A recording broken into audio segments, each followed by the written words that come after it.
Boo! Hello, everybody. How's it going? Welcome to our Thursday night stream here at the Centre Bounce. Welcome one, welcome all. It's honestly a new introduction. Every time I do it, just spur of the moment stuff. How is it going, ladies and gentlemen? Hope we're doing very well on this fine Thursday evening. Global is out early. Global. He's getting the peanuts out in preparation, mate. You gotta have all the peanuts because there is some spicy news about someone who could potentially be in this week. You gotta keep your fingers crossed. Oh, this another car stream for Big J. It's Car Cams with Big J here, ready to call the police because the constable's coming. Watch out, Joe. He's been cited with the first team this week. Atkins is in the toilet. Constable's coming back. Negative 50-something odd break even. It should be a juicy one. Mate, we don't know that for certain just yet. And the source, the person who said that, is from Tasmania. So I'll take it with a grain of salt. You know what they say about Tasmanians. West Coast Eagles rule, hey, big and little. This is a new one. There's not even a J involved, just big and little. Lost Darcy and Rangalia last week, which has hurt. Is Briggs a must and hold Darcy? Cheers for the advice. You are a Darcy owner, Big. What do you reckon? I've held Sean Darcy and I've gone Briggs this week. I can't remember exactly who I traded out for Briggs. I'll check tonight. I'll do up my video. But yeah, kept Sean Darcy. Brought Briggs in as cover at the moment. Super low break even, 2 scores of 100. So should be able to make some decent cash regardless. And it means that I can basically go Briggs plus a rookie into a premium instead of having to spend 3 trades to do it. So worth it in my eye. Get the ruck cover. Potentially get a keeper at 250k at the moment. And then, do that. So what works out all right for me. Yeah, for sure. Mate, West Coast Eagles rule. You didn't rule last week against my mod, but I got to say, look. Congrats on the getting Ryan Marrick in the draft, though. He should be playing pretty soon. Hopefully. Now, the thing with Briggs, if this guy is continuing to be the number 1 ruckman for the Giants and continuing to pump out scores of 100 every week, would you even want to trade this guy out? That's the question, right? In his case, in my case, Sean Darcy's 460 odd K, so 560 odd K. So you could keep Briggs in an ideal world, keep Briggs and grab Sean Darcy to Sicily, for example, and finish off your back line, or spend 100k more and grab Oliver. You know, he could be a ticket to one of those premiums, especially with him not dropping cash anytime soon.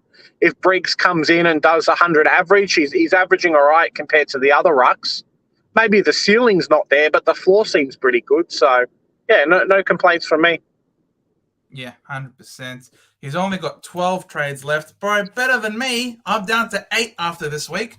me too, on 8 trades. So 12's pretty good. Should Ford come in also? I think it's hard to pass up Ford, mate. I think so. He's at 123k. At 123k, as good as Wardlaw is, and I think Wardlaw is probably the better player of the two.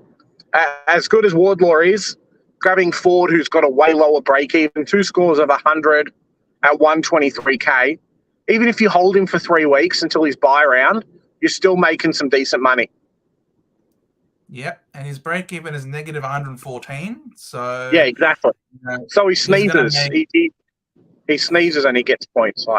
Yeah, exactly. 100%. Pretty good. PS, my team was doomed regardless. Look, let's not go that far, West Coast. Maybe the Eagles are doomed, but your Supercoach team, there's still lots of hope, mate. It's a long season. We're only halfway through. We only got to round 12 now. So keep the faith, mate. Keep the faith. Bryce, Joe, and Jay, have to thank you, lads. Round 5, you said hold Sicily and he returned the favor last week. Yep, we did Yeah. say that. He's pretty good, eh?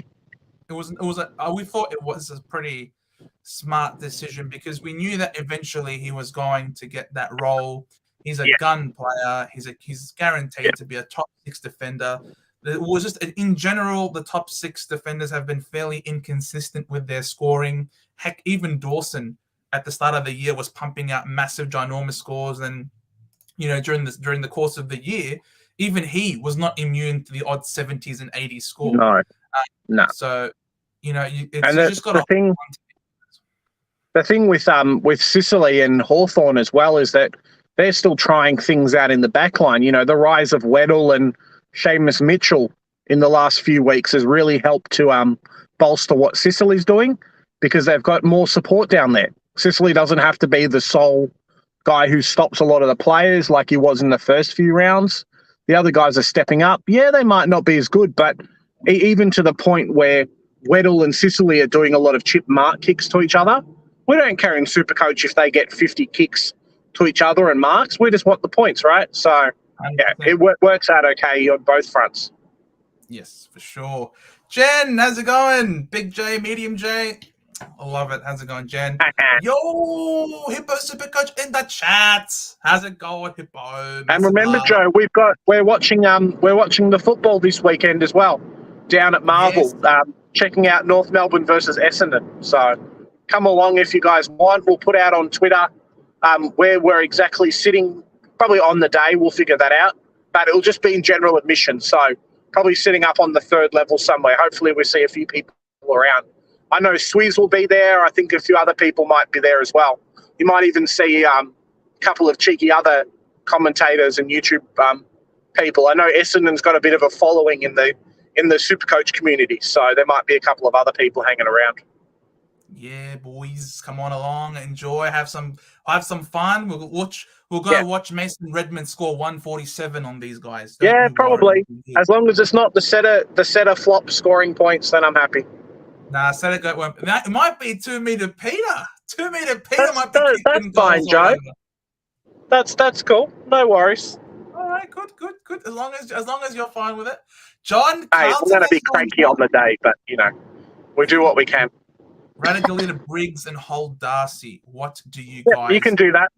100% you can do that. I think Radigalita injured himself last game, so 100% you can do that and not even be sad about it. He's made his money. He's covered his positions for you. Briggs probably allows you to move some other players down. It's just a shame. Actually, no, it's not a shame. It's almost beneficial that McAndrew's got the bye this week because then you can grab him next week and then you can work out what you're going to do with Briggs as well. So, yeah. Mate, Briggs is the money from Briggs, man. You can't miss him. Michael, how's it going, Mike? Hey lads, I have 470k to upgrade. So would you bring in Pendles or wait till next week and target someone around 570? I think you got to target someone around 570. Have a look at the likes of Lockie Neal or Luke Parker or Chad Warner, someone who's had their bye now, because Pendles has got the round 14, 15 buys, and they're the ones that a lot of people are going to struggle to field players. Like, I won't be able to have 18 playing round 15. I've kind of resigned myself to round a little bit, but the more premiums you can have that don't have those rounds are very good. Though Pendles is doing quite well. There's no discounting that fact either. But I do think if you tank too hard, it's really going to hurt your rankings, because everyone after the buys are going to have full premium. So you just got to be careful there. Could even be a Lockie Neal who's around that 570k price point. Yeah. McRae will not be that's around that. Who I picked up. McRae will go up this week. McRae's who I've picked up this week. I'm pretty happy with the decision. He's got round 15 buy, which hurts, but that's all right. I'll have a 0 for round 15 and then jump up in the rankings later on. Fair enough. It's Constable time, mate. I hope so, Hippo. I hope so. Corey Wagner could even be back this week. He had 30-something touches on the weekend. So if Frio's got a bit of worry, he could come back too. I might actually have a playing team, which would be very, very nice. Yeah. How's it going, Yaron? Hope you're doing well. Thanks for joining. What's good? Calm down a little. You been a waffle side last week, mate. Waffle side that brought back Yo and Barras, mate. You brought back 3 gun players. Yeah. It wasn't a waffle side. The Hawks beat a waffle side the week before. We beat a waffle side plus some premiership players away from home as well. Look, you can only beat who you got in front of you. And Exactly. And that's the big thing too. That's the big thing is people talk about, this guy's had injuries. It's not a real win, blah, blah, blah. It's like teams have got enough money in their salary cap. It's not Essendon's fault that they versed a dodgy team. It's not North Melbourne's fault that we versed a dodgy team to play who you play. It's just what happens. Just the easy 4 points, move on. Exactly. That's it. Bryce, there's talks about Wardlaw being a must. Thoughts on him? Look, the reason why he's considered a must, he was considered a must before this week that just went past. He looks really good. He looks really, really good. He's a gun. He plays a contested ball, which is very good for Supercoach scoring. He's best 22. He's not going to be, he's not going to be dropped. He's not going to be subbed out. He's not going to be used as the sub. So he has a lot of things going for him. The only problem now, though, is that he didn't score very good on the weekend. That just went by. And he's a fairly elevated price point. Whereas you got players like Ford and Briggs. And Ford looks amazing. Like, he's Ford looks, done. Not discounting Ward, but Ford's had like 2 or 3 years in the system now, been playing his role at VFL, dominating, coming to the AFL system and just like duplicated that again. So he looks very, very good. Yeah, and you could see he was very clean with the ball. He was very fast. He was having even his taps were, under pressure, were clean and to advantage. I loved what I saw from Ford. As I'm watching, I'm like, yo, this dude is like the best player for North Melbourne at the moment. What is going on? So the Jets have called on Wardlaw because I just don't think he's going to make us that money really quickly like a Ford or a Briggs. Yeah. Briggs is almost guaranteed to make that money. He's now gone back-to-back over 100 against 2 tough opposition. He played Marshall and scored over 100, and then he scored over 100 against Geelong, who are historically very good against Ruckman. So when you've got these 2 great results against 2 good teams, it becomes impossible to turn him down. If he goes 70s from here on out, he's making 120K. And he's shown he's capable of hundreds. So, Briggs is impossible to miss, I think. Ford is impossible to miss. And that all of a sudden, Wardlaw becomes number 3. a luxury almost. And I don't think many people are going to be doing 3 downgrades this week. As you say, Joe, the thing with people bringing in Wardlaw is, yes, he looked fantastic last week. And I love the player. I love him at North Melbourne, does all the efforts and whatnot. But purely off cash generation, Ford has him out of the park. He's cheaper, he's got a much lower break even, and his scoring capacity is a lot higher too. So, he could be Wardlaw's price at the end of this week. And then in 2 weeks, he's caught up and scored more, like made more money for you. So both are not going to be playing on field. Outside of the buys, you're probably not going to have them at all, or very, very lucky on the bench. So, don't expect 100 from Ford every week, but of course, overall, I think right now it's a much better pick. I mean, if he's capable of dishing out 83 against Collingwood, though, that's a great sign. Hippo's passed on Wardlaw, and he's not sure if he should be worried about that or not. I think people like Swizz are really big on Wardlaw, and not for the money that he's going to make. I think it's the job security, right? As a bench cover for the year. Because people like, the Squadfather, like Abs, he's looking at a guy like Fife to be that M9 cover swing between, whereas Swizz is thinking more so along the lines of, let's just be a bit cheaper and go for a guy like Wardlaw. Oh, it's the DPP as well. 4 or 5. Yeah, it's the DPP as well. Makes a big difference. Yeah, for sure. Causa, hey guys, how's it going, Causa? Thanks for joining. Looking at just Ford for Caminiti, as can't use Briggs any other weeks except this week. Look, I get that, but most people aren't getting Briggs for the points right now. Most people are getting Briggs for the money that he's going to make, and it's going to be a lot of money. Like if he keeps going 100 every week between now and his buy, he's going up around 200 or over $200,000, which is ridiculous. Yeah. And the thing with Briggs as well is that it would have been interesting. In previous years, we've kind of been saved with premiums going down and the likes of Bruce being cheap, the likes of some other players being cheap as well. It would have been interesting to see if Sean Darcy wasn't going down this week, if he didn't get injured, how it would work with people actually bringing Briggs in. Like, I know personally, I wouldn't have brought Briggs in to my team if Darcy wasn't injured. You know, you're almost forced to bring him in. That's the conundrum, right? I think you'd probably be the same position, Joe. You would be like, well, you know, I can't get Briggs. I wouldn't have got him, but now that you can, then it actually works out quite well. So, yeah, the cash gen's fantastic, like you say. Man, I was looking to field Briggs. If Gorn had that 0.1% more, I could have swung Gorn at F6 and rocked the Briggs at R2. He's dishing me out 100 every week. I'm absolutely laughing. You know what I mean? Like a downgrade, upgrade. How ridiculous is that? I was thinking, Joe, while we've got some time before the team sheets come out, do you want to just have a quick run through on the AFL website and we'll have a quick chat about the mid-season draftees? How about we just pull that up while waiting? Because I'm sure people in the chat are going to be asking about it and just give our thoughts on, you know, does this guy play, does this guy not play, that kind of thing. We can just do that now while we're waiting. Sure thing. I guess you can read through the questions then as I'm going to pull it up. No, you can't. You're driving. Oh, no, you can't. I'm not looking at my phone. I'm not looking at my phone while I'm driving. Big J, who do you reckon is in and out this week for us? My money's on Lazaro, Spicer, and Howe. Out for Tucker, Curtis, and maybe a touch controversial, Taron Thomas. Yeah, I think so. I think Thomas comes in this week or next week. I don't mind it. I don't like Kane Turner. I think no thanks. Tucker had 31 on the weekend, so that works as well.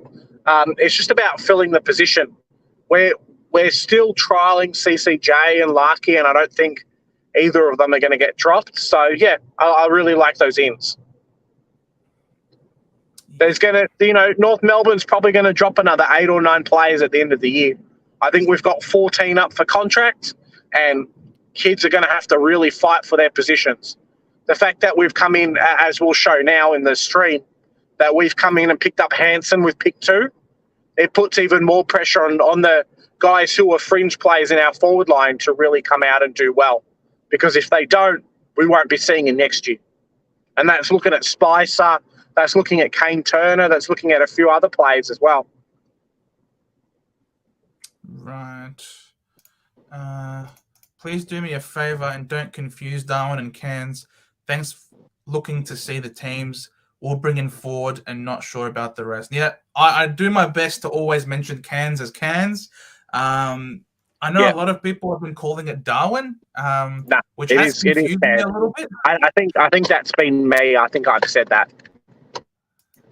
Shame on you. Shame on you. Yeah, I know. I'm sorry. Rodney, trading out Wilmot, yeah, good on you. Well done. Takes courage. Rodney, trading out Wilmot, Ashcroft, and Phillips for McRae, Briggs, and Ford. Looking at bringing in Neil next week, Sheasel and Richards to be traded early. Look, I like the Neil trading Neil in next week is great. His break even is only like in the 80s. I think it's like 83 off memory. So next week is a great week to bring in a guy like Neil, who's who's capable of being a top 8 mid, coming off of his bye. I think Wilmot and Ashcroft, you know, have basically maxed out in price now. They've both dropped stinker scores, so their cash gen is well and truly mudded now. For McRae, Briggs, and Ford. McRae is probably the best of those forward eligible DPP, especially now with his low break even as well. For me, I can't trade in someone with round 15. But you're looking to trade out Sheasel and Sheasel, who is a round 15 player anyway. So I think that works out fine. Yeah. Sheasel's the one that, if you had the luxury trades, it probably is the one to go, unfortunately. I love the kid. I think he's fantastic. But, yeah, it's just a bit of a tough one, isn't it, Joe? Yeah, it is. Because with Sheasel, this current role obviously has him dependent on a lot of disposals and goal kicking. But know that as soon as Aaron Hall does a hammy, Sheasel's going back to halfback. Yeah. And as we all know, with Aaron Hall, he is one bad turn or one bad kick away from doing a hammy again. He's I don't know how his hamstrings are still connected right now. So yeah, it's weird. It's almost like you're banking on this guy. It always happens after he gets like a 30 disposal game. The next game is the one that he does an injury. Yeah, exactly. Yeah, so seems to be the way. It could even be as early as this week. If he has a good game against us. Salem? But if you're trading out, no Salem. Yeah, I don't know about Christian Salem, man. He's had 2 scores of 78 and 88. He's had some injury concerns coming in to this week. I don't know if he's ready to go for the full season from this point onwards. He had some problem with his back and stuff. So for me, that's a big red flag. And I don't think he's going to be pushing top 6 to 8 defender status. So for me, he's a no. Yeah. Jennifer, thoughts on Ashcroft to Neil next week, which leaves me 67K. We'll go Ashcroft to McRae this week and leaves me 70K. I think it depends a lot on your buy structure, Jen. If I know you've got a lot of Collingwood players who are in the round 14 buy, so that could mean that you're pretty good for round 15. And if that's the case, then I reckon Ashcroft to McRae is not a bad is very good. What do you reckon, Big J? Yeah, I don't mind it. I think the fact McRae's got forward status really helps because originally he wasn't going to be a pick that I was considering. But now you can have him in your team and you don't have to worry too much. Just really depends on, like you're saying, buy structure and if you think Neil is going to end up being a top 10 or not, because McRae's definitely going to be a top 6 forward. That's kind of it. Yes, exactly right. Give me 1 second.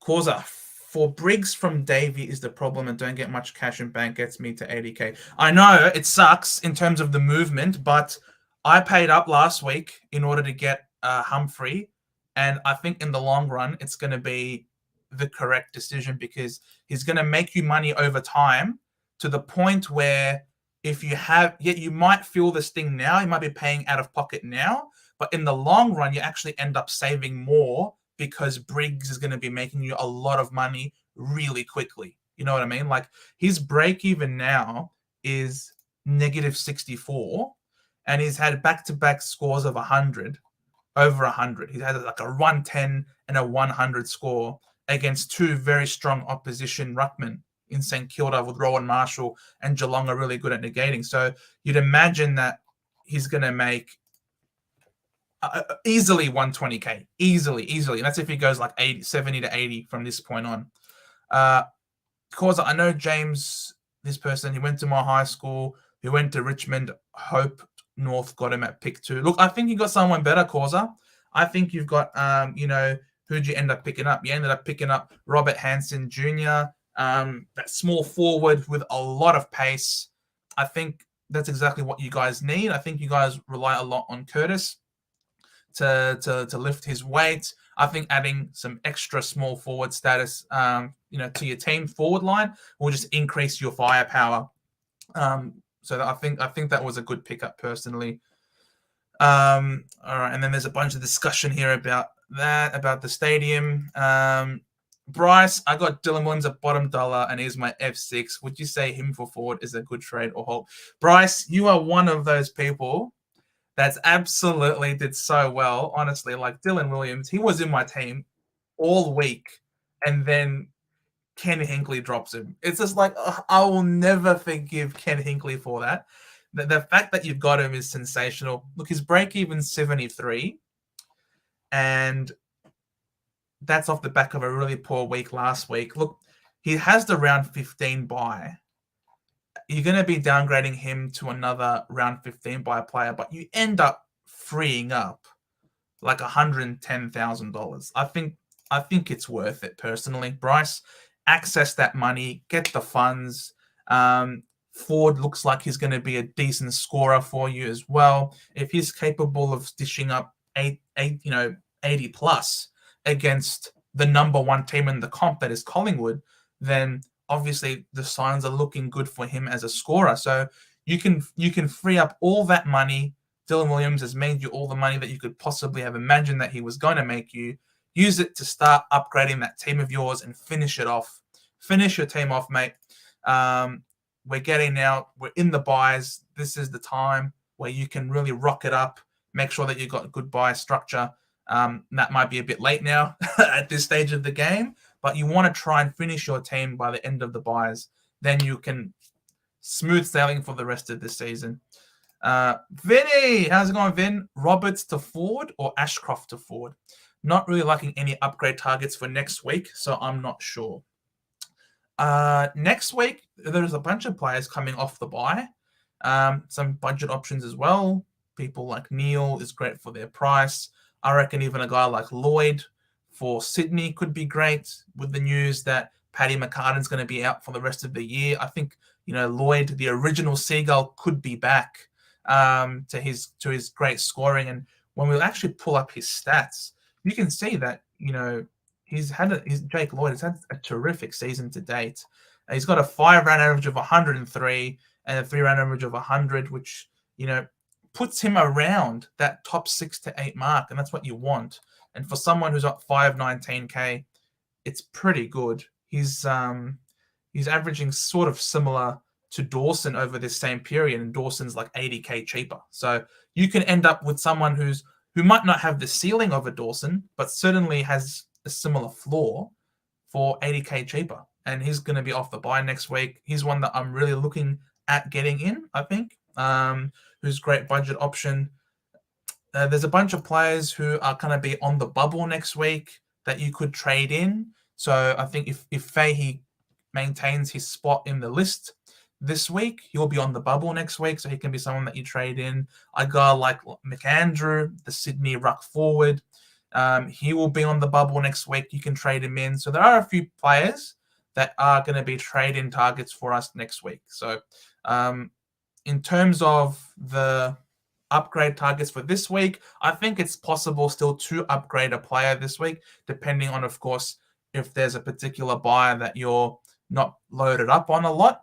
So for me, round 15 buy, I'm not trading anyone in as much as I might want to trade in a guy like McRae. I'm not going to be doing that because that will kill me in round 15. Here's someone I'm going to do afterwards. I think I'm going to go for someone in round 14 because that's a buy that I'm not too heavily loaded up on. And I'm thinking at this point, look, of the people in that buy that are really juicy priced, there's Ridley and there's Darcy Cameron. Ridley, I've had a lot of people messaging me, questioning me about Ridley, whether or not we are playing a different game style. And yes, we are playing a different game style. We have been the last 2 weeks. But I've got to say that in my personal opinion, of course, I'm not in Brad Scott's coach's box, but from what I can see, the change to our game plan is not something that we're gonna take into every single match. I think that this game plan that we've gone into the last 2 weeks have been specifically matchup related. We didn't play that chip mark, very slow tempo game style before that Dreamtime game. We brought that game plan in because we knew we were up against the Richmond Football Club. And when you think Richmond, you think chaotic, front half turnover, high pressure. That's what you think of when you imagine Richmond. So what do? We decide we're going to control the game. We're going to possess the ball and slow the game down to a kick mark game style and force them to defend more than they attack. And you could see that it really was pissing them off. They were infuriated, and the game style worked for the most part in that game, and we ended up winning the game. Last week, we were up against the West Coast Eagles. They were lambasted all week long. How could you guys lose to the Hawks, who were the bottom team by 116 points? You know what I mean? Like, there was a lot of pressure on the Eagles to bounce back. And they brought in 3 premiership players back into the side. And we knew they are going to retaliate. They're going to come out, like they were saying during the week. They're going to increase their intensity and their pressure. So what did they do? We knew, all right, let's go in with a measured game plan to counteract that, because we know what we're going to be up against. So we decided we're going to play it slow and, again, chip mark, control the tempo of the game, force the opponent to defend. I don't think we're going to be doing that every week. I think that is strictly matchup related. So Ridley's not going to be going, I don't think, 120s every single week. If he does, then for all the people who currently still own him from when they held him, congratulations.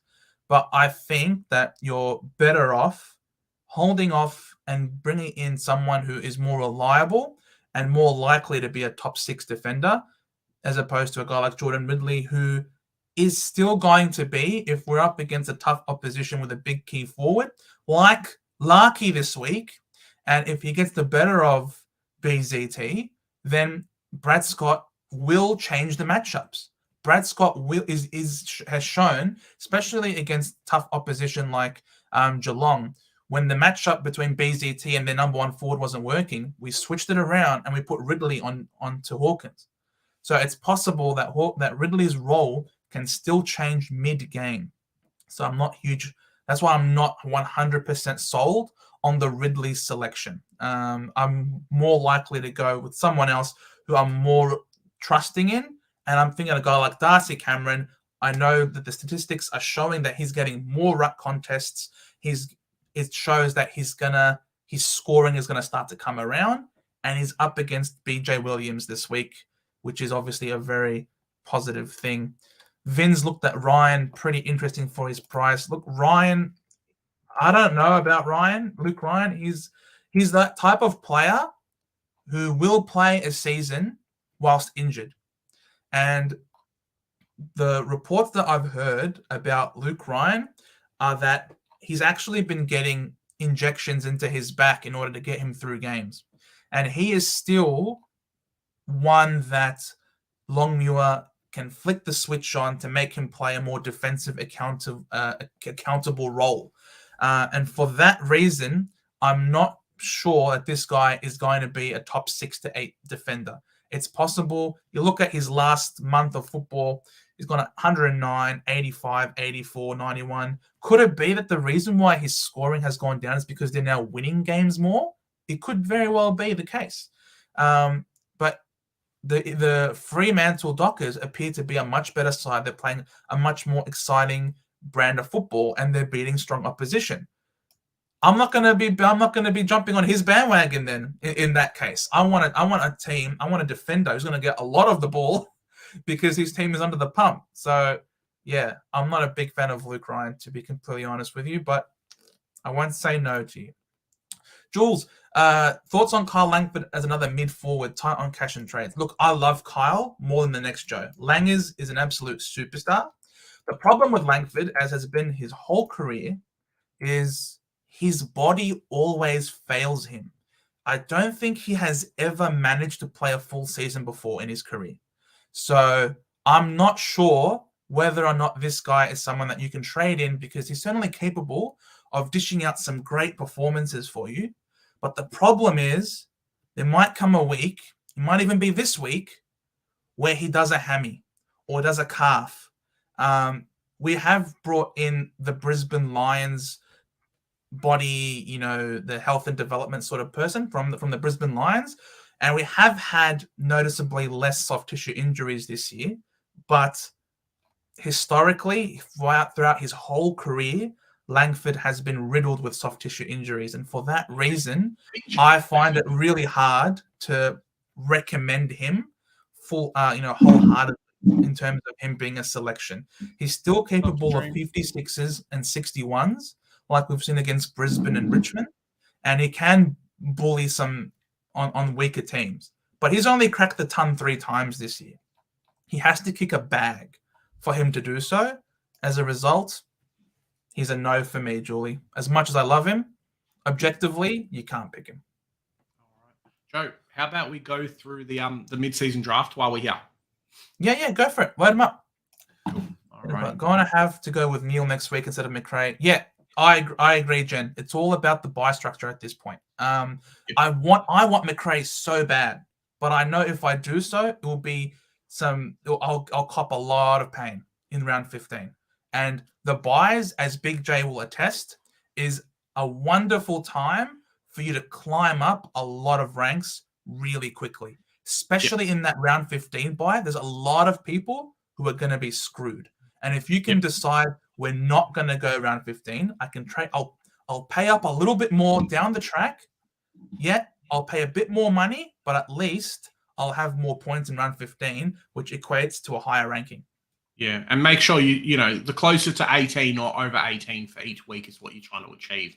Like that 30, 40, 50 points from a rookie versus not a rookie could be the massive difference between you jumping up and you not. Because everyone's teams are going to be fairly close when it comes to the second half of the season, like scoring-wise, unless, you still got a rookie or two to upgrade, your team's going to be fairly close. So that's the time to start bringing those players in. For sure. Hippo, you're my Supercoach guy. Hippo, mate. I love you, Hippo. Guys, if you haven't subbed to Hippo Supercoach, what are you guys doing? Do yourselves a favor and head on over to Hippo Supercoach, mate. Love you, bro. Cool. All right. So, bit of a run through of the mid-season draft. Maybe we'll clip this and then put it in. Bit of a run through of the mid-season draft. So, West Coast picked up Ryan Marrick with their first pick.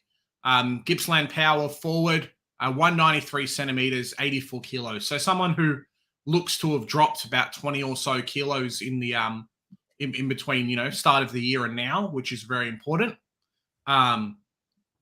Pretty happy with. I think West Coast are going to be pretty happy with him. Should start fairly early, like Jai Cully did last year. So I think he's one of the few players. We'll go through a couple of others, but expect a few players who will debut for us in Supercoach and the AFL, and some who'll probably really project players as well. So Ryan Marrick's getting the Big J, should start sometime soon. Nice. Robert Hansen Jr. So North Melbourne, my team, picked him up. 180 centimeters, 70 kilos. So on the smaller side, but has some real speed, has some a really good left foot kick, really good footy IQ as well. So kind of know where he is and has that breakout speed that North Melbourne has been desperately looking for in a smaller forward.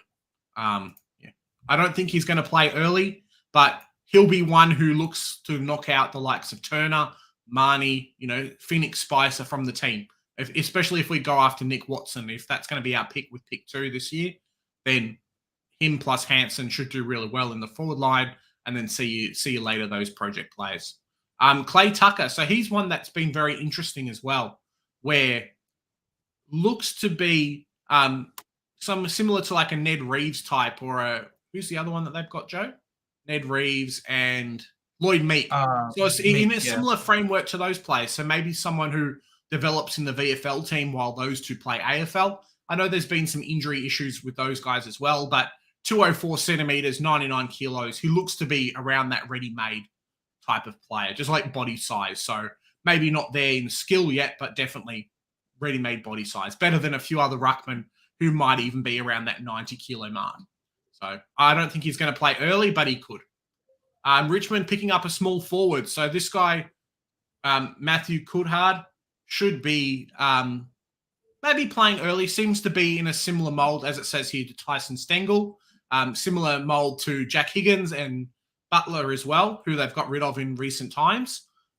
Really good X factor, likes to kick goals, and he's in that 22 age bracket as well. So the big thing with that versus picking up someone like a Hansen or picking up someone who is a little bit different is 22 means you generally have your developed body, right? You generally can play out a full game with no issues. If the Tigers are going to be pushing a little bit further, they want to play in September, he's someone who could feature quite early for them if they've got a couple of injuries in their team. So expecting, 50-50 might come in at some point soon, or at least earlier in the season.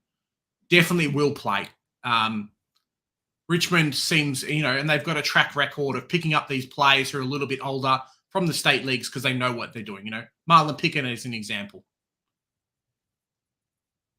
GWS has passed, which I think some commentators were actually saying that, it's a bit silly that they've actually done that because they have some glaring holes in the team. But it is what it is, right? Harry Arnold's come in. He's one that I'm thinking will start very early, basically a Paddy McCartan replacement. So a little bit older than a few of the other players, but that means that he's going to be playing. Brisbane VFL team's very, very good. They've got a lot of very good players. Paddy McCartan's out. They need a few key tools in that position. Yes, he's only 194, but it doesn't matter as much if you've got a bit of a leap on you. So I'm expecting he's one of the few players in the list that should be playing sometime soon and playing pretty early. I just don't like that mouth guard. Looks like a Collingwood player, right, Joe, with like no teeth? Yeah, or Collingwood supporter. Geelong picked up Mitch Hardy, so there's a bit of a joke going around that they've come in and picked up the most expensive, like the oldest player in the mid-season draft. I mean, I think it's pretty true, right? Mature age player who comes from Canberra and has played in Adelaide. The best thing about Geelong is that they don't stick on the bottom of the ladder very often. They're a team that's always looking to get better, who's always pushing for finals and for success. And as it says here, Hardy seems to be a ready-made prospect. He could come in the next couple of weeks and do very, very well. Very, very, very well. And a midfielder. And we know Geelong's been missing midfielders. Paddy Dangerfield's not the same player as he was. They've lost Joel Selwood. It's probably their weakest link in the team at the moment. And we're not saying he's going to average 26 and get 6 clearances and 6 tackles like he did for Woodville West Torrens. But if he comes in and gets 15 to 20 touches, could be a great link-up player. They've had success with Brian Myers, obviously Stengel coming from the VFL and the State League programs as well. So expecting him to play sometime early. Ethan Stanley. So this is one of the players who had some massive raps on him. 19-year-old, been playing the wing for Box Hill. I think the Hawks would have loved to pick him up with their second pick. That they've done really well with their Box Hill players. Bramble, as an example. Blank is another example. Jai Newcomb as an example as well. So guys that they've come in and developed in the State League as playing for their AFL team. Obviously, Fremantle's come in and poached him as well. So done really well there.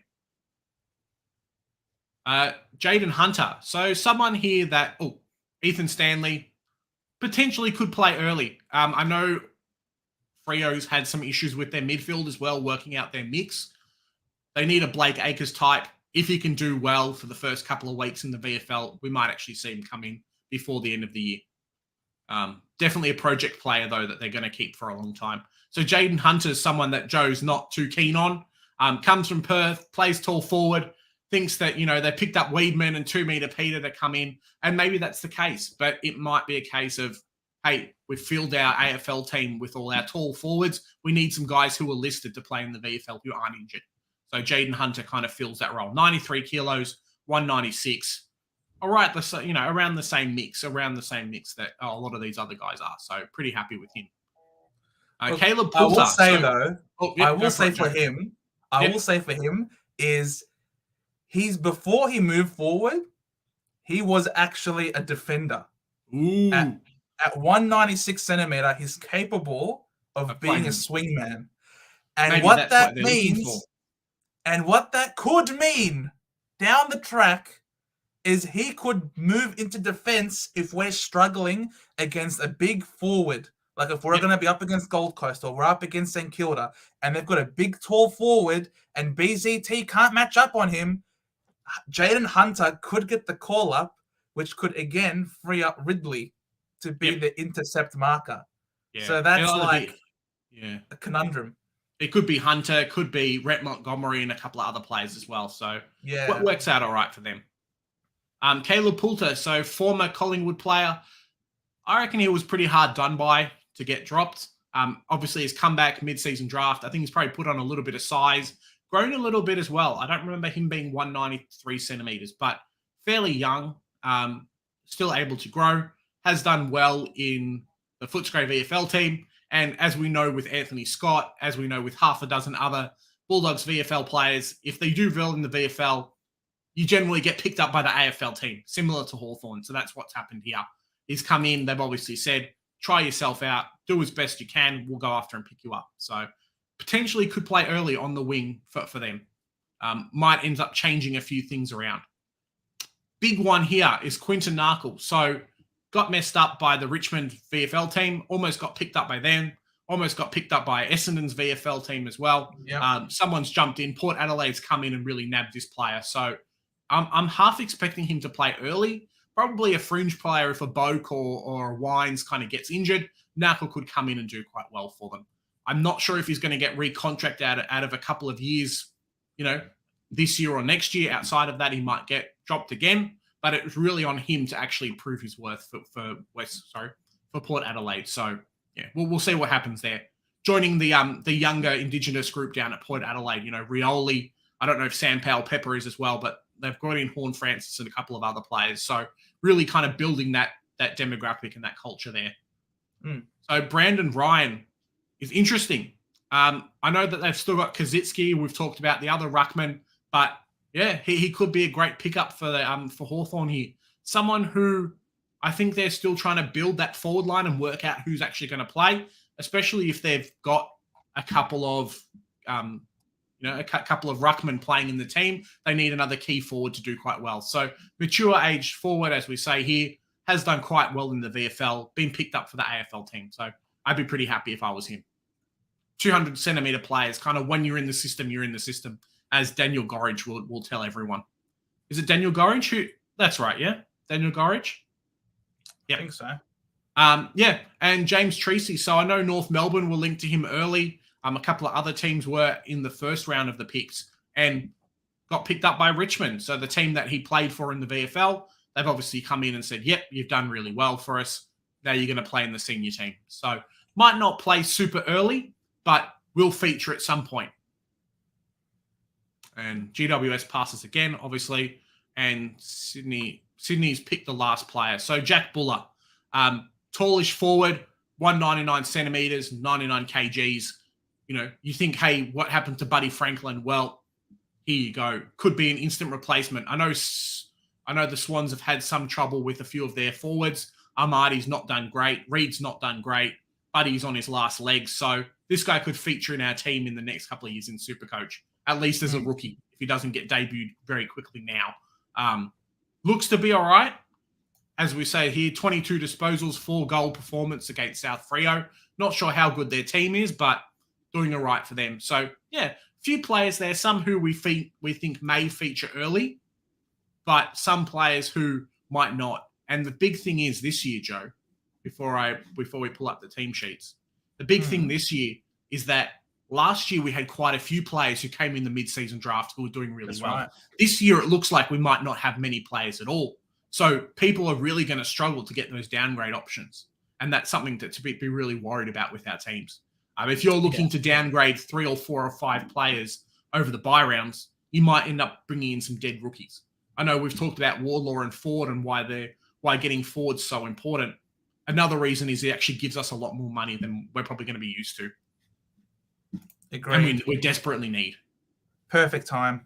Well done. Let's have a look at those team sheets, baby. Oh, no.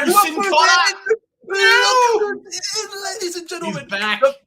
He's back. Right. Guess who's back? Right. We knew it was going to happen. Back again.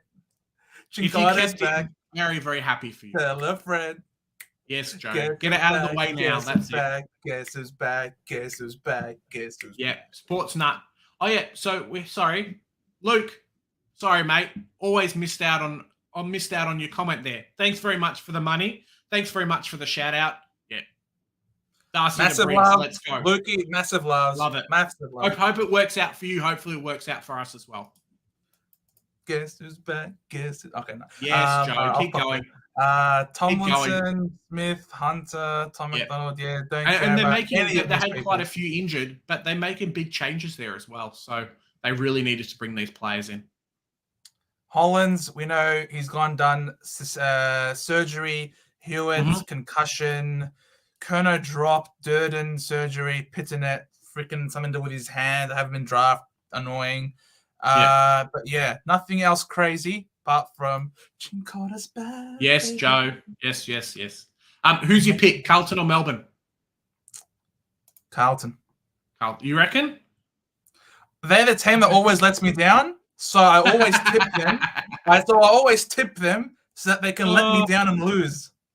Hey, you know who's also named in this team? Big Seamus Mitchell. War. Sorry, I got a bit ahead of ourselves. But Seamus Mitchell's playing, so that's bloody fantastic. Suspension. That's annoying. Sicily suspension. We knew that was going to happen, but Mitchell had some injury troubles. I think he banged his knee or something. Yes. So I'm very happy he's in. I hope Will Day shits the bed. Sorry, people, because I've traded him out this week. He's losing too much money, and I can't really do much about him. I'm not going to go have him down at 400K next week and be like, why did I even bring this player in? At least I made 50 grand off him. So, yeah, I understand. 100% I understand, but that's just the way I am. And I've got to say, though, congratulations to Luke Bruce. He will be leading the Hawks this week as stand-in captain for Sicily this week. So, best of luck to you, Brucey. All right. Who's your pick? Go back. Oh, it's got to be Hawthorn. It's going to be Hawthorn. Hawthorn's going to win. You know why? Because they're on cloud 9. These guys are on cloud 9. And this is exactly the type of game that Port Adelaide drops. All right. Well, I'll pick Port Adelaide then. I'm playing the man, not the odds. All right. So we come here to West Coast. Harvey Harrison. Let's go. I don't actually think he's named. Oh, he is named on the bench because it's not a Sunday game. Correct. We get a rookie this week. How good is that? Rookie. And no Chesser. So sucks for the people that brought him back in because he's not playing. Chesser? Shitter, you mean? Freaking emergency. Yeah, I know. But yeah, Harrison's a gun, man. I've been talking him up. He's bound. He's going to be good. You watch. How expensive is Harrison? Let's have a quick look. A good question, actually. I don't know how expensive he is. When you look at that, you keep talking, I'll find him. Oh, he's a gun player, honestly. He plays forward to center. He's got some good wheels on him, and I reckon he could score really well against the 123K forward. So it gives us a few options there in our teams to be able to do some different things. Very nice. Dacos named in the middle. It doesn't matter where he's. Doesn't matter where he's named. He'll still accumulate at will. Yeah. Alrighty. Who's your pick? Stop looking at the teams. Collingwood. Who's your pick? Collingwood. Collingwood. All right. Yeah. Go down. By 78 points. We'll go back to it later. Oh, Treloar is in. Yep. No, that's fine. Sava injured. We knew that. Gary Rowan, spud. Parfit dropped. Bigger spud. Oyson Mullen keeps his spot, which is good. Oyson. Yep. He's not even on the bubble next week. Not next week. He's on the bubble the week after. So look at him. Look at him. He's on the field even. Beautiful. Sam Simpson could be named as the emergency, as the sub this week. He could be. That'd be annoying because I've just traded. I wouldn't be surprised if they named Dempsey or Rose. To be honest. Yeah, I think so. I think so. Oh, Corey, stop. Who's your pick? Go back. Dogs. All right, cool. Gold Coast. Who's not even named, Joe? Yep. No Constable. It's official. It's official. Charlie Constable is a molester or a mass murderer or a rapist. He's done something to piss people off. He's done something. It's official now. I might have just completely defamed the man completely right now, but I don't know what you have done that has got you so squarely in Stuart Dew's bad books to the point where you are not even an emergency after training with the ones. After getting like 30 disposals every week in the VFL. Yeah. It's official. You will never see him play. It's done. It's done. Yeah. He's gone. Not great. His career is finished. Wow. Yeah, nothing crazy. Hinge is back. Who wins this game, you reckon? Suns or Adelaide? I reckon the Crows. Surely Adelaide has to win. All right, I'll go I just need Bailey Humphrey to score another 100 plus this week, and I'll be happy. Wow. Wow. Like, Mac Andrew, club suspension. All right, he's being punished for something. What the hell has freaking Charlie Constable done where his club suspension is infinity? is infinite. All of the games suspended. Oh boy. Oh, Joe, All we right. got a couple of players coming back. This is Sunday games though, so extended list. Yep. Himmelberg is back. Rouston Yep. back. Flynn. Ooh. Yeah, could make Briggs a bit not fun. We'll see what happens. Look, Briggs is still named as the ruckman, but you have to play. and I think Flynn is still on the interchange, so he might not actually get named. But I think they have to. I think they have to play someone as a second ruck because you've got They don't have Sansom, to Ryan, do and Nankervis. So They didn't do it last week. I mean, Himmelberg.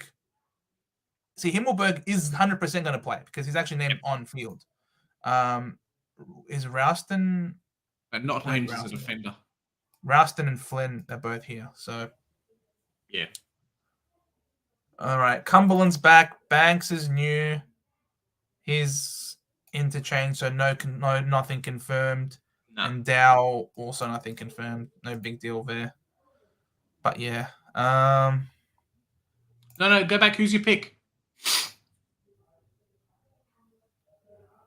Giants. Okay. Who's come back? Ooh, Red. Yes, thank you. See, Brad is the man. Brad is the man. He omitted. He's dropped Anthony McDonald-Tippenwoody. Thank you. He has the cojones to be like, no, mate, you're not playing good. You're dropped. I love it. Who comes in? Shield is back. Phillips is back. Alwyn, bro, you should be happy. Look at him yawning with happiness. Rhett Montgomery could play. Not bad. Where is he? Interchange. So probably won't play. So is Alwyn Davey. So they're probably not going to play either. So is Shield. So is Shield. So is Perkins. Andrew everybody. Phillips, everyone who's good. But you know, Brad Scott, he likes to play all the players and just be like, champion data suck shit. Suck shit, baby. Lazaro been dropped. I think you predicted that. Curtis Paul has been Curtis dropped. was a bit rough, but better hope Curtis Taylor doesn't play. Maybe it's sad there. Taron Thomas coming back. Hopefully he plays. I know he's put his hand up a little bit, but hopefully he's the one that plays this week. Yeah. And big Georgie Wardlaw is named in the followers, which I think is pretty cool too. Wardlaw on ball. Oh, could be good.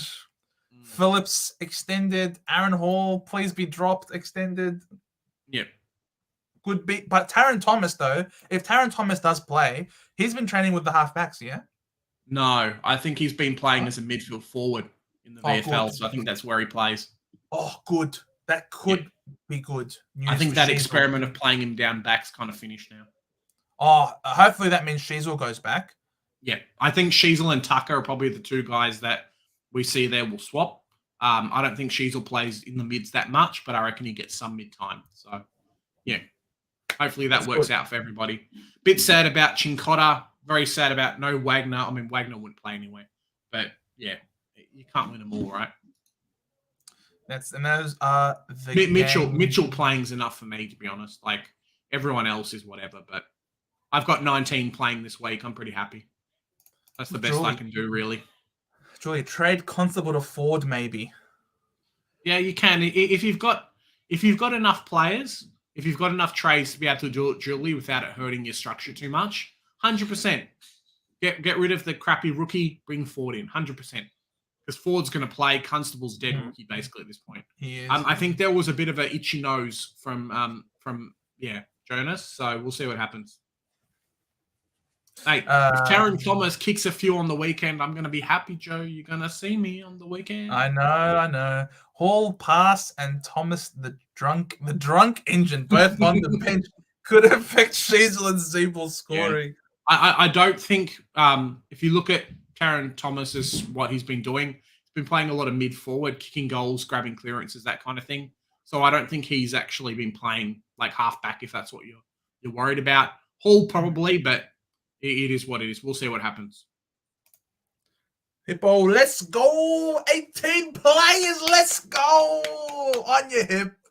Your hip, bro. I think I actually traded Alwyn Davey out this week, so we'll see. Davey Simpson were gone for me this week. It might be a bit of a rough Matthew bit of a rough Dick with time. the big dick energy. Let's go. 20 playing and maybe 21 if Davey named, but doubt it. Oh, mate, this is excellent news. Excellent news. It doesn't matter. Stuart Dew can shove it up where the sun don't shine. Doesn't matter. You don't give us Constable. We don't care. We get everybody else. Yeah, 100%. Vin, fielding 21, 22, 21, and 18 through the buys. Mate, you're doing bloody well, Vin. If that's your buy round, you're doing very well. Congratulations, man. No worries there. Do I hold Ashcroft through and go Roberts to Ford, or trade Ashcroft to Ford and bring Neil next week? Bro, get Neil next week. Grab Neil next week. I would do, if you have enough trades, I would go Roberts to Ford now, just because it gets rid of a dead rookie on the field. I don't think Roberts is coming back ever, and Ford's obviously going to make us a bit of money. So I would do the Roberts to Ford, and then look to actually trade Ashcroft. Maybe not to Ford. Could be Oscar Mullen. Could be a couple of other players in there. Try and McAndrew or Fahey. Yeah. There's a few options. I think we may even see a mid-season rookie debut next week, so that'd be pretty cool too. Calls are praying Ralston plays, as I have 22 for Briggs and Ford trade-ins. Yeah, me too. I hope he plays. 20 playing, not so bad. No, that's great. If you can get 19, then that is really good. 18, obviously pushing the luck a bit. But with 19, you at least have like sort of like an extra loophole player sort of thing so you can really guarantee that you have the better score as possible. Whereas if you have 18, it's literally just you get what you get. Whereas with the 19 players, even 20 is amazing. So well done to you, Julie. Yeah, so let's have a look. How many players do I have playing this week? Yeah, you got enough. I saw a lot of greens there, Joe. Ooh, all of the greens. Yeah. So 21 players, not too bad. 21. So many green. Yeah, not too bad. Not too bad at all. Good. Better than mine 19 anyway. So pretty happy. And you've got money in the bank, Joe. Look at you. Money in the bank. Money in the bank, but very low trades. It's gonna be tight. It doesn't tight. matter though, because you've got the likes of Seamus Mitchell, who's plus 200k is a premium, right? Chincotta, okay, not so bad, but he's gone to play. Well. Like you're fine, mate. Don't worry about it. Yeah. How many rookies do you have left to get rid of? That's the big question. 3. Okay, so Ashcroft plus the money in your bank equals a premium. So you've got 2 rookies left with 7 trades. Like, that's pretty good. It's not too bad. It's not too bad. It'll be tight. It'll be tight, but it just depends who we're looking for a high finish, mate. We're looking for we just need injuries to not. And you got Briggs. Like, no complaints. As long as injuries don't screw me over, we're looking good. Yaron, 20 playing pre-trade, so 21 likely due to Ford. Yep. On you, Yaron. Very nice. Jonas, what happened to Callum Cuckman Jones? 14, 122. Well. Just look at my despair, man. He's a cuckman, bro. He's a cuckman. As you say, he was not a great option for North Melbourne to bring in, let's just say. They couldn't get anyone better. You got to forgive him, mate. You got to forgive him. They were not a destination club until Clarko came around. He's brightened up a little bit, though. Let's have a look. What happened to him? What's happened to him? He's been forward pocket. 23% CBAs, 19% CBAs, 13% CBAs. It's just we just didn't play very well. Not great disposal efficiency. Yeah, no goals. 20%, 17%, 12% ruck contest. So he's not really getting many ruck contests, is he either? No, he's been playing like forward second ruck. So he is such a VFL merchant, honestly. He just bullies the VFL. Look at that. 1 goal, 2 goals, 1, 2 goals. He plays AFL, doesn't see anything. Goes to the VFL, kicks 9 goals, 2. And then he comes and kicks 2 goals against Sydney and then nothing. So that's the reason why Jonas. You kicked goals in that game for a 100 Supercoach. That's not too bad. Yeah, and Chincotta playing well and getting named next week and the week after would be so praying. Come on, Voss. Keep him in. Keep him in, baby. West Coast Eagles roll 21, baby. On your West Coast. Congratulations, mate. Better than your team in real life. Vin, Lewis, Melican, an interesting downgrade in a couple of weeks. Depleted Sydney backline helps him a little. Very true. Has he played yet? A couple of weeks. So I assume that means he's played one game so far. Another player that's got shorter in his career. He is shrinking. And then it's starting to grow again. It's a parabola. Yeah. Parabolic growth for him. 5 kicks, 10 handballs at 93% efficiency. No CBAs. Where's he playing? Full back.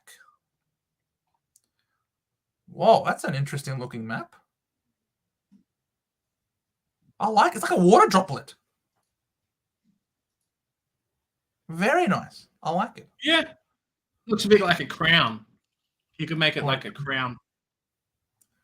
Interesting. Yeah. So that's not a bad heat map for him, actually. Pretty good. What is score? 87. That is really good. That is How a much is he, though? fair shout, Vin.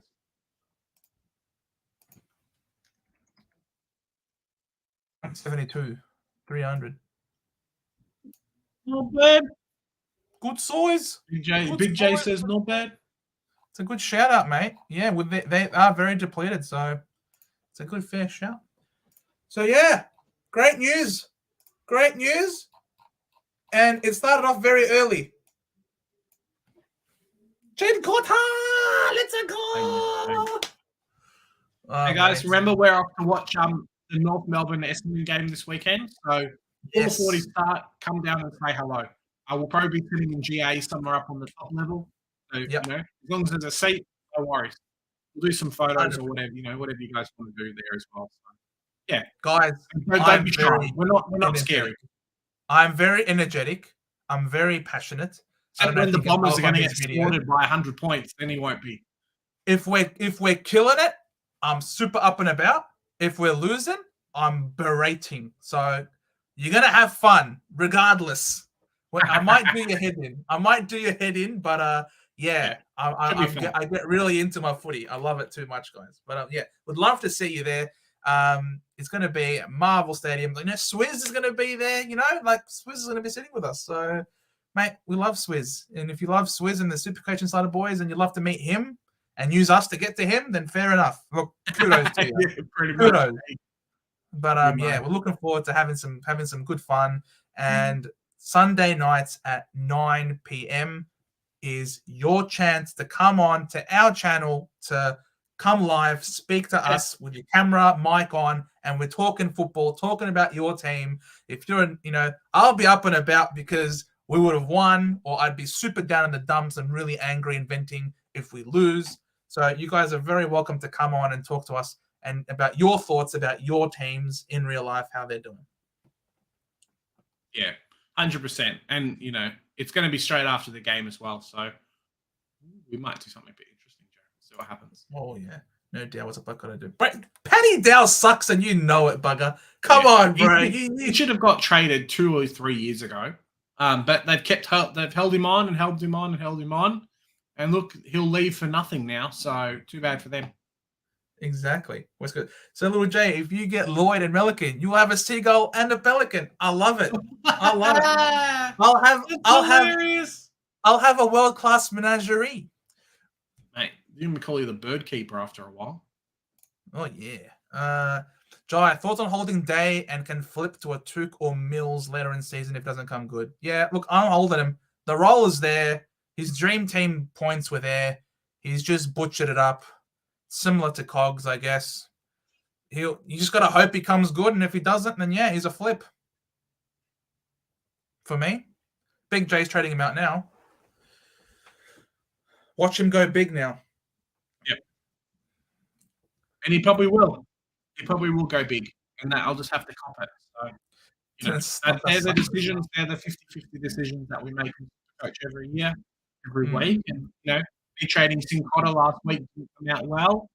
See if Will Day does as well. But looking at my side, super high break even. Yes, he plays for Hawthorn, but the break even that does it for me. This is the guy who went from being a premium in our backline to, okay, I've probably got to trade him. And now it's turning into, I better trade him now because it's going to be cheaper than what I bought him in a couple of weeks. So, yeah, it's not great.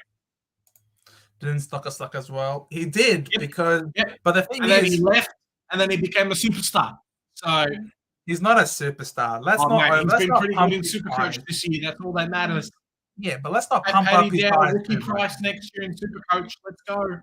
He's playing First with a pick. specific role. He's been Of given a course. specific role, playing within a system for a very well-drilled coach team that's being run by Ross Lyon. It's an entirely different setup. You couldn't make the most out of him. He was sort of flailing a bit and was kicking and was playing outside of his means. The thing is, he's not going above and beyond what he's capable of now that he's at St. Kilda. He fits the mold there. He's not a leader. He's a follower, and he's following Ross, the boss's method, which makes him good. So, yeah. Vin, what's a solid score for each buy round, you reckon? Projected at 1970. I think if you're looking for solid scores, I'm 1900. solid scores, 100%, it's got to be 2K. That's like top notch. Round 18, you can probably get away with like 1800, just depending on who's playing and whatnot. But yeah, definitely around there. Probably like 100 average for all your players, and then adding on double that for a captain score. So 1900 to 2K is very, very good. We might get a couple of players who are scoring like 150, 150, 150, like we've had in the past. So yeah, very, very happy, Corey. Very, very happy. Even though he's been injured, very, very happy.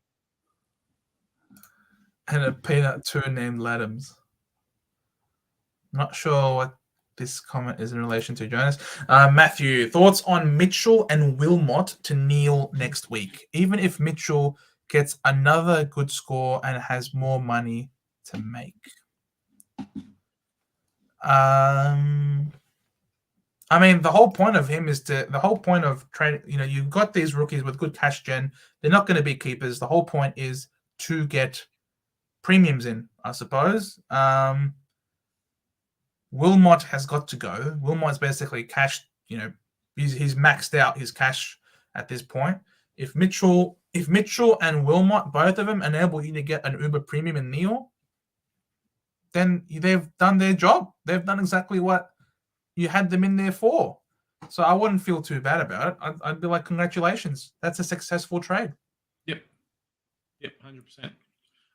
Joe, unfortunately, I have to let everyone go. So I will catch everyone later. Hopefully we see you on Thursday. I think Joe's probably going to stick on for a while, but I've just got some family stuff that I've got to jump into. You mean on Sunday, you mean? Yeah, on Sunday. Sorry, on Sunday. And then fan cams on Sunday, and then normal stream on Monday night. So yeah, hopefully we see you guys there, everybody. Sorry, I've got a jet. Car stream was great too. So yeah, see you next week. See you, mate. So yeah, probably another 5 or so minutes for me as well before 5-10 minutes, depending on how we're going. And if people's still got heaps of questions or want to talk smack, then absolutely. Then yeah. But yeah, these are the teams. Yeah, Wilmot goes no matter what. Just with cash, I'm not sure if it's worth keeping him no matter what. Look, there is no matter what's really. When it comes to rookies, there's no matter what's. The thing is, it's all about getting the premiums in, the cash gen. There are downgrade targets next week. There's going to be also, Mullen. Not the week after, the week after that, for Mullen as well. So there are downgrade options to come, and you will find more ways to get cash in, Matthew. But you can't miss the Uber premiums when they're at their cheapest. And Lockie Neal has a break even in like 83. So I think if you wait on him, you're going to miss him. Vin, hate to say it, but Lai Shit has pumped out back-to-back tons after his return and projected a 40k rise. Has he really? Has Lai Shit actually done that? His break even is 1. Oh, wow. Would you look at that? Like shit. Who would have thought? Who would have thunk it? A 117 and a 107. That is surprising, mate. How many hitouts did he have? 22 and 24. Must have been a lot to advantage. Now, we can't forget in that Melbourne game, that was a great game. That was a great win. They had Clayton Oliver there, but he was playing in that last quarter with a hammy complaint. So let's not overhype him, and we're not going to trade him in. That's for sure. Jennifer, got no bench cover for Sicily. It is what it is. He'll be back. And Oliver as well. Look, you've got Oliver. You're still holding on to Oliver? Look, Oliver, as Hippo would have said in his, if you guys have watched Hippo's latest video, when you look at Oliver and his ownership in the top 1%, it's at 15%. Now, I don't remember how he managed to show that statistic. Is it here? Supercoach Plus. Hippo, how did you show the ownership of top 1%? And I want to see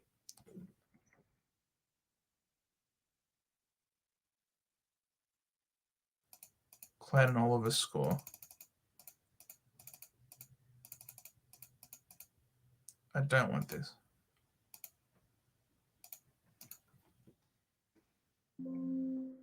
That's not working. I'm not sure how you did it, Hippo. I literally have to keep scrolling until I get to Oliver. Oh boy. There he is, Clayton Oliver. Ownership of 15.6% in the top 1%. So that is huge. That is absolutely huge that everybody's jumped off him. And I think rightfully so if he's going to be missing like a month or so of football. So this, and as he also said in his video, highly recommend you go watch Hippo's video. There he is. He's still in the chat. He's right here. Hippo Supercoach. Go on over and subscribe to this handsome Adonis of a man. Yeah, it's going to be very hard for people to trade this guy in back again. A lot of people's benches aren't the best. The cash gen is.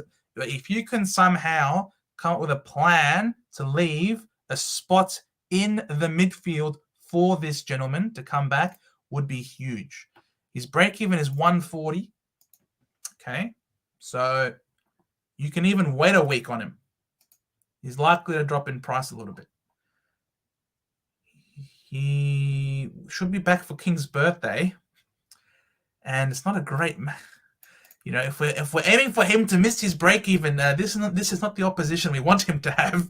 But let's be real, Collingwood are a different side this year. They're really good, and I'm first game back from a hammy. It's unlikely he goes 140, right? Surely he doesn't go 140. Vin, can't wait to pick him up for the first time this season, mate. It's great. It's awesome. He's an amazing person to own. He's only dropped 41K from his starting price. Like, that just shows what a consistent scorer he's been. I've actually missed some comments. Hey, Kev, how's it going? I was trading Seamus Mitchell thinking he was injured. Now Chincotta Mitchell named who to upgrade first. Both will be upgraded during buy round. Yeah, I wouldn't be trading either of them this week, that's for sure. They're both playing. They're both making us money, baby. Who do you upgrade first? The one that has the higher break even, I'd imagine, at that point. So you got to take it week by week, I think, Kev. Which two bench spuds need to go this week? Chesser, Constable, Simpson, Sharp, Madden, Drury, Davey. Look, Davey could play. Constable's dead, as is Chesser. Simpson could be the sub. Sharp is dead. Madden is a loophole. Drury could be dead. I don't know, man. I don't know. I'd probably get rid of Simpson because he has more money on him. Maybe Simpson can be downgraded so you can access his cash. And then someone for Ford. Yeah. Yeah. What he said. I'm sorry, Jonas. I'm sorry, Jonas. That's rough, bro. That's rough. I'd say Simpson could go and Sharp. They're my two, I reckon. Julie, held Clary all season, should be back next week. Look, that's what they're saying, but who knows if that's actually the case, Jules. Would be huge if he is back next week, but I'm not sure. Will they rush him back before his bye? Really? That bad? If he's coming off a hammy, he's normally been super durable, hardly ever misses any games, let alone for soft tissue injury as well. So I don't know. It's a question whether or not they'll rush him back, or because he was clutching at his hammy during training this week. So yeah, I don't know. We'll see what happens. Only time will tell, I suppose. Vin, I had a dream last night. Clara was sub for 3 weeks after his hammy. Mate, that's not a dream. That's a nightmare, I reckon. Got 17 players this week. 18 if Davey plays. Well, fingers crossed, I suppose, for you, Jen. Hippo, I want to go rewatch us preseason content. Watch our takes on players. Pretty sure we all talked up Chesser. I know. I think we did. I think we actually did. But I'm not sure if I did, having said that. I'm pretty sure Chesser, I think what I talked up in relation to Chesser was how much the Eagles rate him as a player. But the thing is, he had a lot of injury concerns in the preseason. I know I was a lot bigger on Jimby, and that Jimby was a must to have in. But Chesser, I don't recall Chesser as a pick, personally. But my word, we were all sucked into that one. Man, I was sucked into so many dud picks this year. It's ridiculous. Can't believe it. Look at it in hindsight. Man, Captain Hindsight is always 20/20. And I guess while I'm here, I'm holding in my hand the big Freeze 9 beanie, guys. Please, it's for a good cause. We're here fighting the beast. Motor neurone disease. It is the 9th year of this amazing, amazing campaign. It's not expensive to go out of your way and pick up one of these beautiful beanies. The weather's starting to get cold as well, so it's extra useful as well. It goes a long way. We want to try. I love walking through the streets at work and seeing people wearing a beanie. It honestly warms my heart. So guys, please, Neil Danaher's got to be an Australian of the Year one day. Let's help him out. And of course, all the other people as well with motor neurone disease. I watch your preseason content just before Hippo. Nick Dacos is a trap. Hey, mate, let's also not forget that he had Bailey Humphrey as well in his trap video, and then he proceeds to trade him in. Let's take it easy. Just coming down on Hippo, mate. Cheese, mate. Good to see you. Been pretty occupied this week. Any interested importances I missed out on? Well, I guess something that is really important was Chin Cotter's back in, baby. I hope you haven't traded him out. I hope you still got Chin Cotter. That's probably and also, this might not surprise you. In the Gold Coast Suns, there is no mention of Charlie Constable. Charlie Constable has been officially disappeared China style, dare I say it. So, yes, he is not here. Chin Cotter, yes! Chin Cotter is in, baby. Huge. And guess who traded him out last week? Freaking Big J! Sucks to suck, mate. Alrighty. Who's your VC and C this week? Well, my VC definitely is Nick Dacos. Of that, there is no doubt in my mind. He's definitely my VC. Who's my C is? I'm tossing and turning between Laird and Merritt, personally speaking. I don't know why. I have the feeling North Melbourne are going to be up and about, really competitive this week for some reason. I don't know what it is. Maybe it's just always my misgivings as an Essendon supporter. Always get nervous before danger games, and this really is a danger game for us. I reckon Laird, on the high, the elation of dodging the suspension, the tackling machine, playing up in Cairns against the Suns, who don't have a lot of leg speed in that midfield. They're very much contested. They love to have a lot of repeat stoppages, and Laird, my God, this guy, he is a lover, not a fighter. He just loves to share the love and hug people left, right, and center, man. Like, let's have a look at those statistics, please. Tackles, 16 tackles last week, 10 tackles before that, 9, 14. You know what I mean? Like, he loves to tackle. He is going to be hugging. He's going to be all up in Matt Rowell's face. Oh, come over here, handsome. Come over here. You've got no explosion out of stoppages. He's going to be hugging him up. Oh, on you, Jen. Well done. You know what? I'm going to join you. I'm going to join you. I'm going to put mine on for a good cause. The big freeze. Vin, going to go with Butters VC. I saw he didn't get a mention in your vid, Hippo. Was it by reason? Oh, that's a message to Hippo. But yeah, Butters against the Hawks could go huge, actually. That's a very fair shout, Vin. The Hawks against mids are ranked 5th, though. So they've been pretty good at negating scores. They do have some tough, strong contested ball winners, as well as some decent rucks. So yeah, it's an interesting call.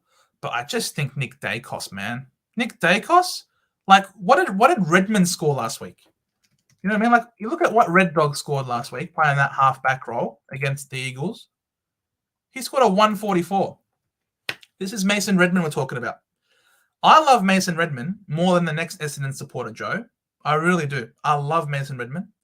But you can't tell me that this guy is on the same level as this guy.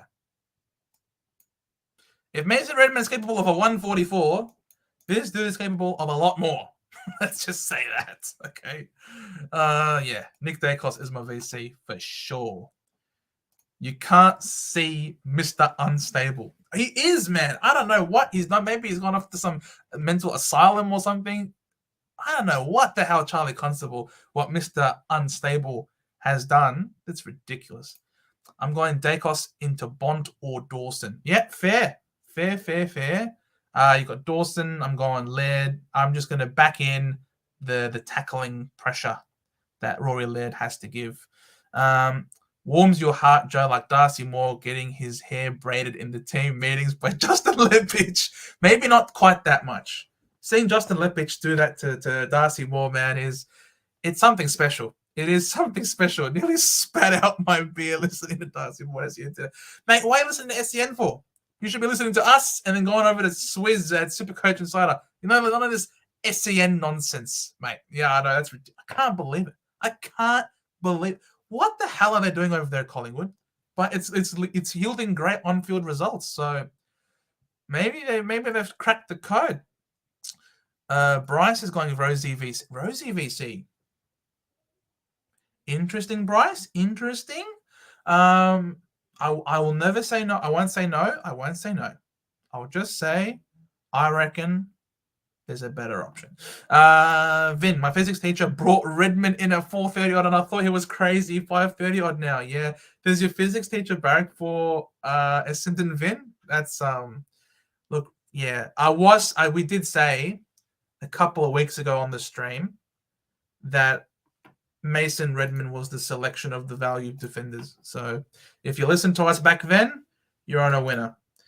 I personally didn't go there myself, as you can see. I've got this Spud instead. I don't know why. I knew I shouldn't have picked him. I knew it. There was a reason why I didn't pick him in the first place, and I sort of got pressured in with everybody else. And then he got suspended for 2 weeks, and it's like, oh, the universe is telling me I should get him. He's a West Coaster. Well, he must have had mixed feelings about him then. He tore his team a new one last week. But at least he got the good Supercoach points for it.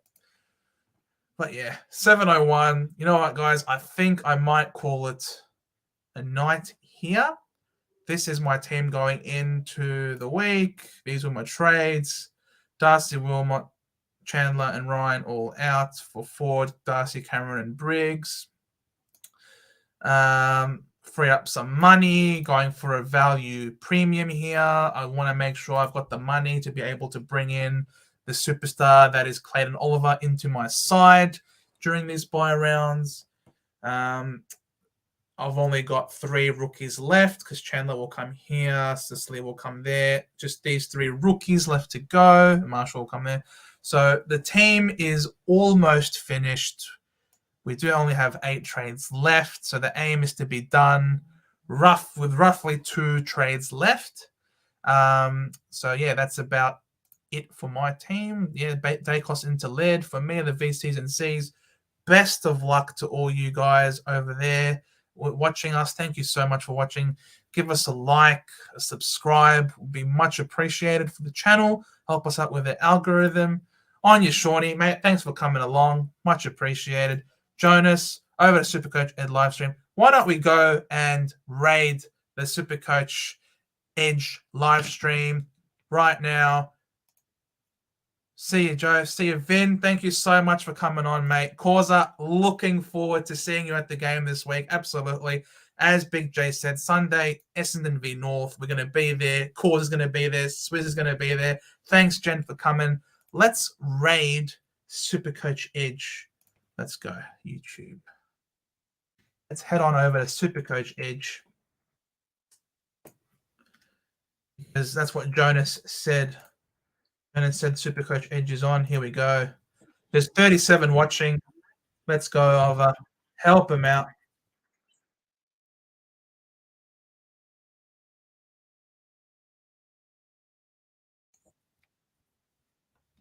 Center bounce raid.